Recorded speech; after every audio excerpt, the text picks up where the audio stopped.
Hello friends. आज का हमारा जो नया टॉपिक है वो है मैट्रिक्स, या हम इसको बोल सकते हैं मैट्राइसेस।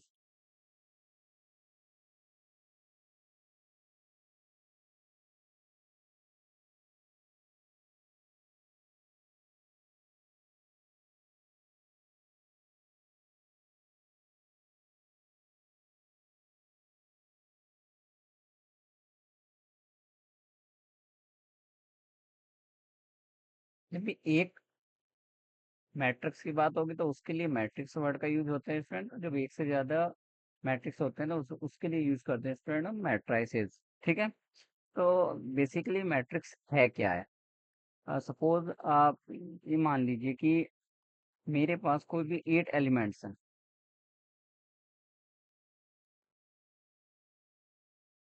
इसको बेसिक से समझते हैं। ठीक है, ये मेरे पास 8 एलिमेंट है। अब मुझे क्या करना है, इन 8 के 8 एलिमेंट को इस तरीके से व्यवस्थित करना है कि जैसे ये आयताकार का रूप। ठीक है। जैसे आपने देखा होगा कि क्लास के अंदर भी जब बच्चों का सेटिंग अरेंजमेंट किया जाता है तो वो एक आयताकार के रूप में किया जाता है। ठीक है। अ, या इसको हम क्या स्क्वायर के रूप में भी लिख सकते हैं, बट रेक्टेंगल क्या ही दूसरा रूप आप स्क्वायर बोल सकते हो यदि क्या हो लेंथ उसके ब्रेथ के बराबर हो जाए। ठीक है। तो असल में हम करते क्या है कि इनको इनका अरेंजमेंट करते हैं, व्यवस्थित करते हैं इनको एक आयताकार के रूप में, यानी रेक्टेंगुलर अरेंजमेंट हम इनका करते हैं।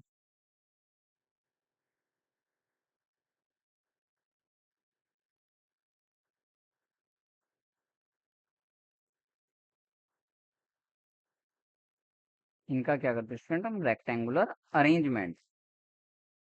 तो जैसे 8 एलिमेंट्स हैं तो हम किस तरीके से व्यवस्थित कर सकते हैं? एक तो ये खुद ही लिखे हैं, हॉरिजॉन्टल में लिख दिया सभी के सभी को हमने। ठीक है। दूसरा, हम इनको लिख सकते हैं स्टूडेंट्स 1 2 3 4। ठीक है। फोर, 4 एलिमेंट को तो हमने एक साथ लिख दिया। बाकी बचे जो 4 हैं हमने उसको इस तरीके से लिख दिया। ठीक है। तो हम कह सकते हैं यहाँ पर हमारी जो हॉरिजॉन्टल लाइन है वो दो बन गई। ठीक। तो स्टूडेंट ये हॉरिजॉन्टल लाइन जो है, और दूसरा यहाँ पर जो है ये वर्टिकल लाइन है। हम इसको वर्टिकल लाइन बोल सकते हैं। या वर्टिकल लाइन में हमारे जो एलिमेंट्स हैं वो भी उनका अरेंजमेंट हमने किया है। ठीक है। तीसरा,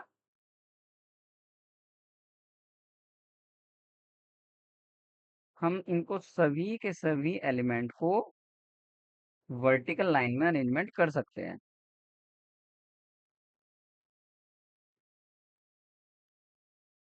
फोर्थ, इनको इस तरीके से भी लिखा जा सकता है।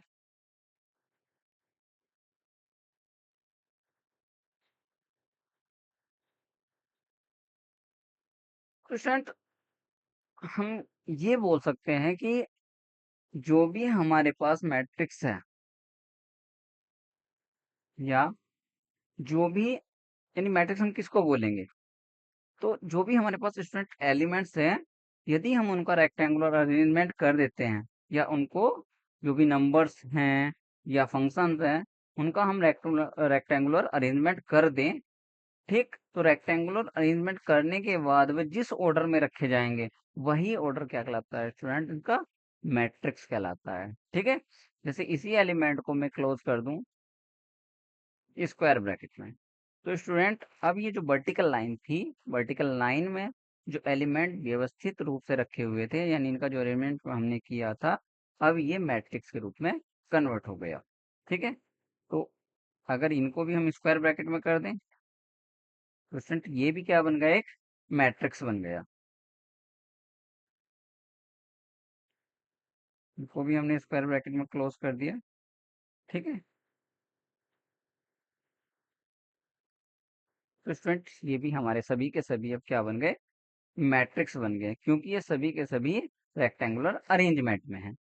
दूसरी बात ये आती है स्टूडेंट्स, क्या हम इन सभी जो रेक्टेंगुलर अरेंजमेंट है, इनको स्क्वायर ब्रैकेट से ही क्लोज कर सकते हैं या इसका सिंबल कुछ और भी है? तो स्टूडेंट हम बात करते हैं इसके सिंबल की।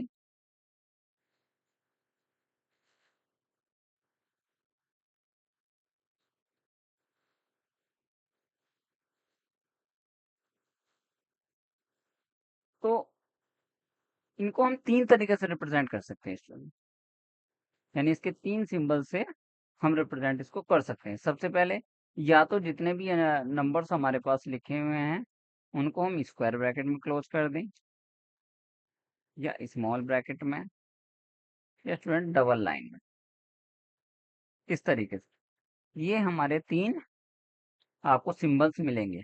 ठीक है।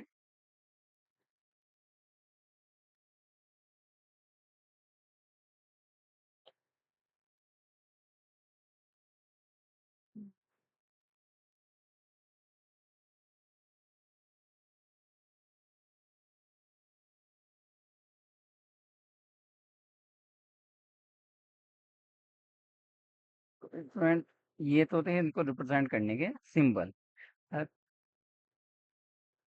दूसरे स्टूडेंट्स, अब बात आती है हमारी,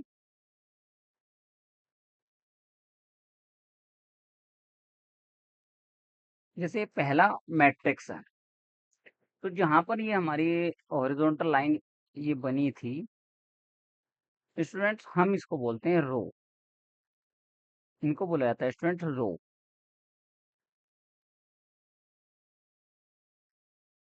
ठीक है।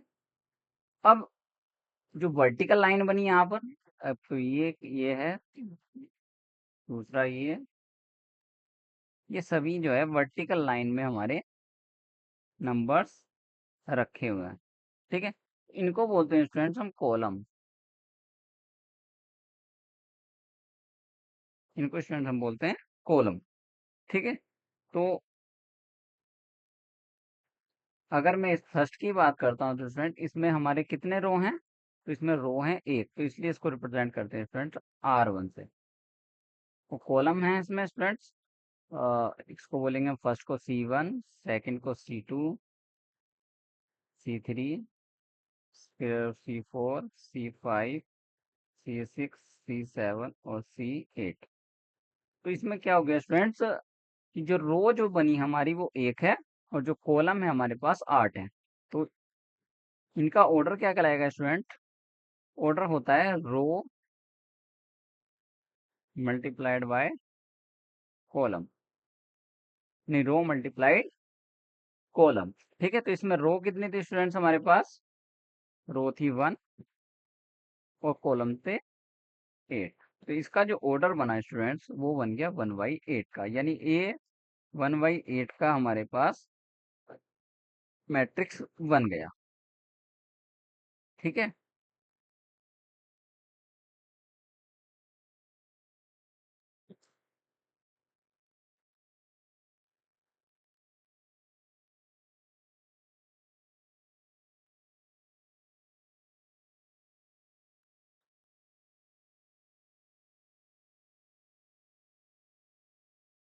अब स्टूडेंट्स इसी का हम दूसरा एक और एग्जांपल लेते हैं।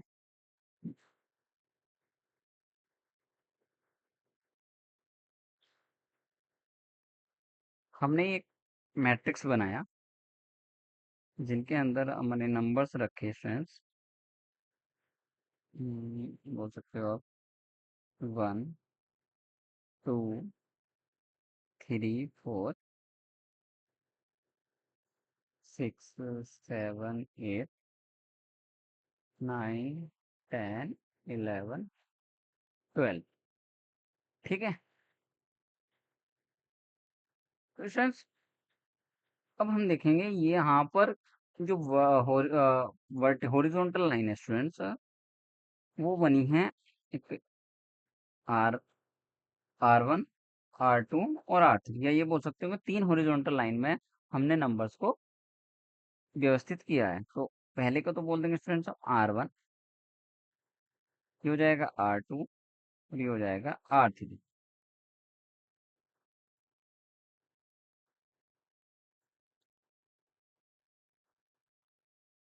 ठीक है। इसी तरीके से स्टूडेंट हमारे ये जो वर्टिकल लाइन में नंबर्स का अरेंजमेंट है, इनको कहलाते हैं स्टूडेंट कॉलम, यानी C1। उसी तरीके से स्टूडेंट ये हो जाएगा C2, ये हो जाएगा C3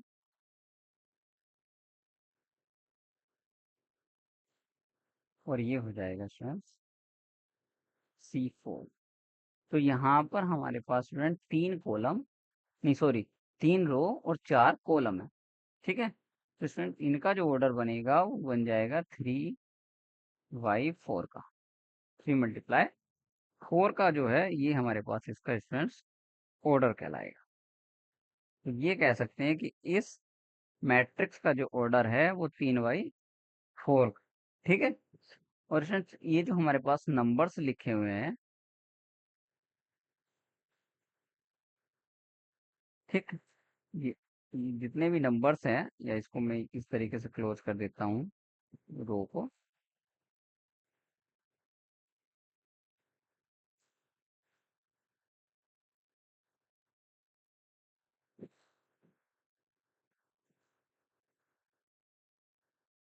तो स्टूडेंट्स हम इनको बोलते हैं, इस मैट्रिक्स के लिए ये जितने भी नंबर्स लिखे हुए हैं इनको बोलते हैं हम स्टूडेंट्स एलिमेंट।